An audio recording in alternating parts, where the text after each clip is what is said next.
Здравейте, скъпи кулинари! Добре дошли в нашия канал Лесни рецепти.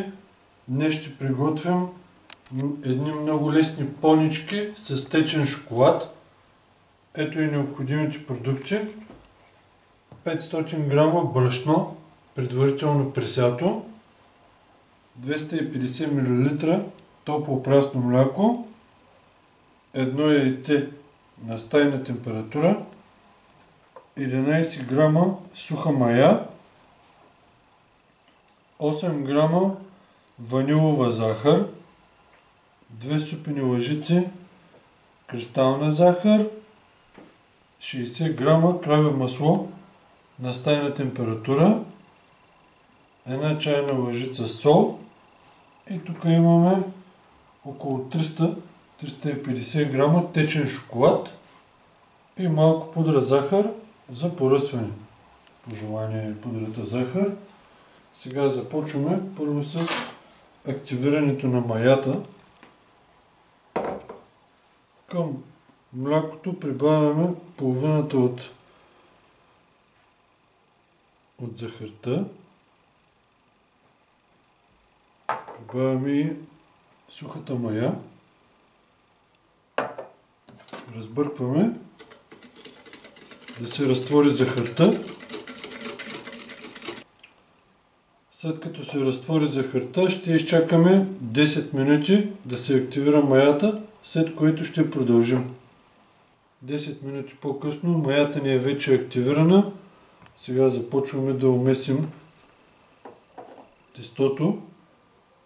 Към брашното прибавяме кристалната захар, ваниловата захар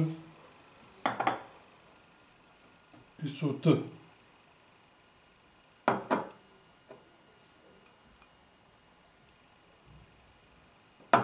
Разбъркваме.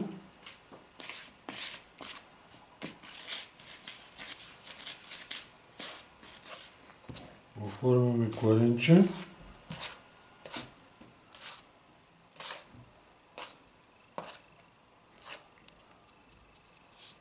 В средата на кладенчето слагаме яйцето,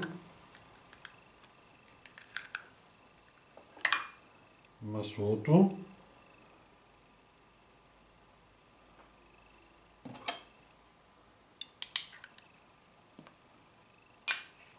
прибавяме и активираната мая.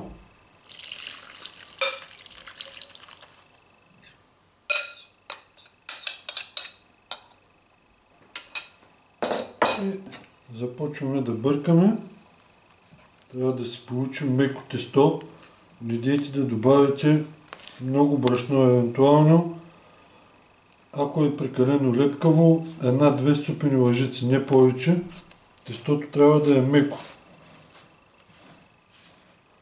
Ето така и разбъркваме докато стане меко тесто. Когато се заформи, продължаваме да месим с ръка.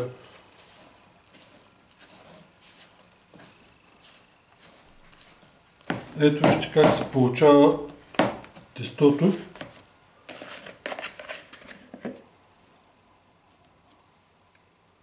Леко е лепкаво, но така трябва да бъде.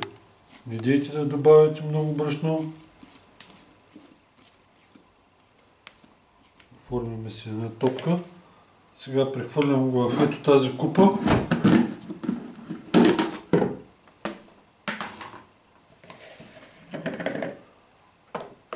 И го оставяме да втасва за 1 час на топло. Ще се видим след малко, когато ще продължим. Скъпи приятели, 1 час по-късно. Ето вижте как е набъбнало хубаво тестото.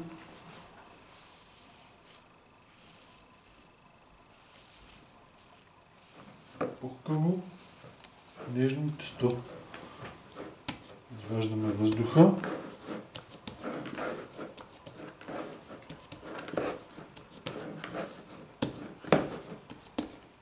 Сега ще извадим тестото на плота. Поръсваме малко с брашно. Ще го разточим с дебелина около 1 см.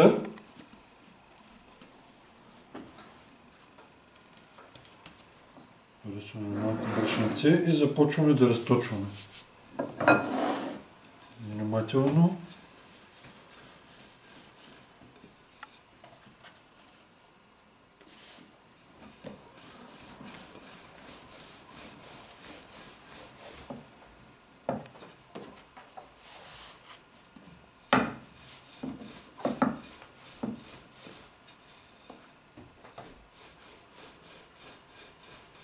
Приятели, тестото ни е вече разточено.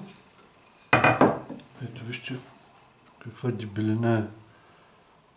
Малко по-малко от 1 см. Сега с помощта на ринг ще изрежем кръгчета. Ако не разполагате с ринг, с някаква чаша,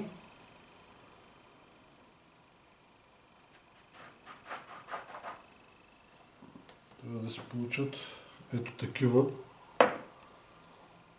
кръгчета. След което ще ги изпържим и след това ще ги напълним с течен шоколад. Ще поръсим с пудра захар.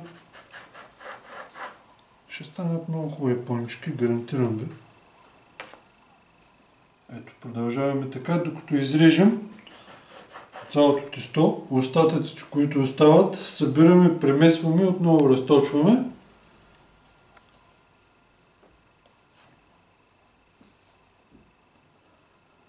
Ето, приятели, изрязах поничките.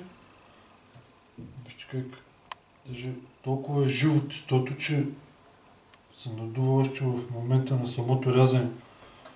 2, 4, 6, 8, 10 и 10, 20. Значи рецептата е за 20 понички. Сега започваме да пържим. Пържим на маслена баня. Олиото ни е предварително загрято. При мен е на степен 4 от възможни 9. Да знаете, не трябва да е прекалено силно, защото ще изгорят отвънка и няма да се надуят. На 4-та степен от 9. Ако са ви от 6, значи на 3 примерно. Сега слагаме да се пържат.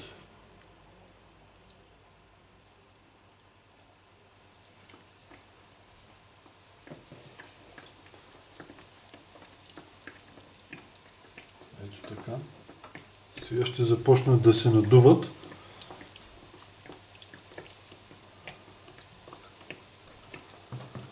Изчакваме да станат златисти от долната страна, след което ще завъртим. Ето вижте тази как започна да се надува.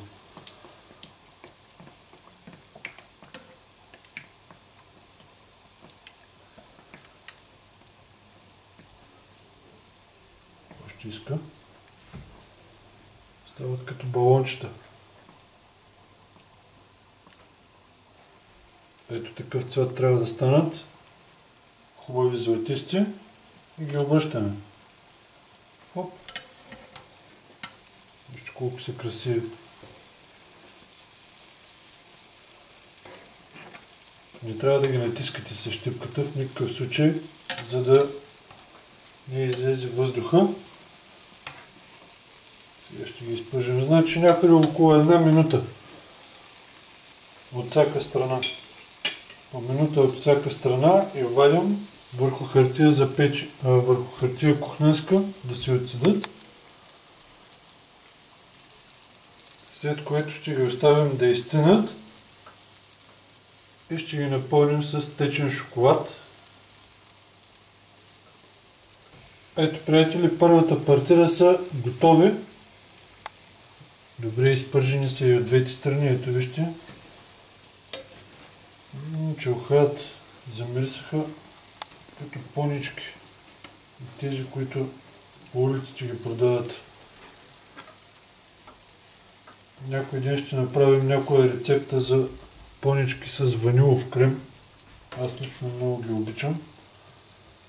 Сега продължаваме така да пържим, докато изпържим всички понички и ги оставяме да изцънат. Трябва хубаво да изцънат. леко топлички трябва да останат и ще ги напълним с шоколад. Ще продължим след малко. Докато се пържат поничките, през това време ще напълним течния шоколад. Слагам го аз в един пош с кръглия накрайник. Ето така. И след това ще направим малки дупчици в поничките и ще ги напълним с шоколада. Приятели, поничките са ни вече готови. Още са леко топли, но сега ще ги напълним. Аз ги пълня ето така с ножа. Правя един разрез. Взимам поша. Трябва да сложите възможно най-тънкия накрайник, който имате. И пълним.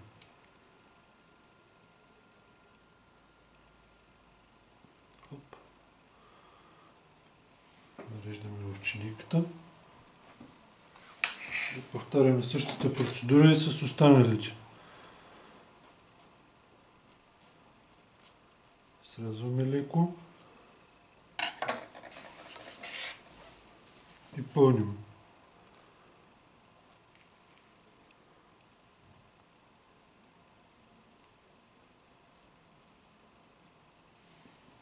И нареждаме. Продължаваме така, докато напълним всичките понички. Приятели, ето така изглеждат поничките вече готови, напълнени с шоколад. Сега остава само леко да ги поръсим с пудра захар и стават перфектни. Още топлички са.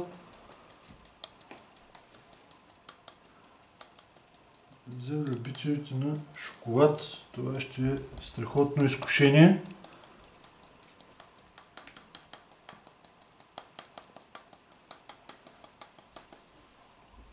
Ето. Сега ще разчупя една поничка, да видите отвътре как са.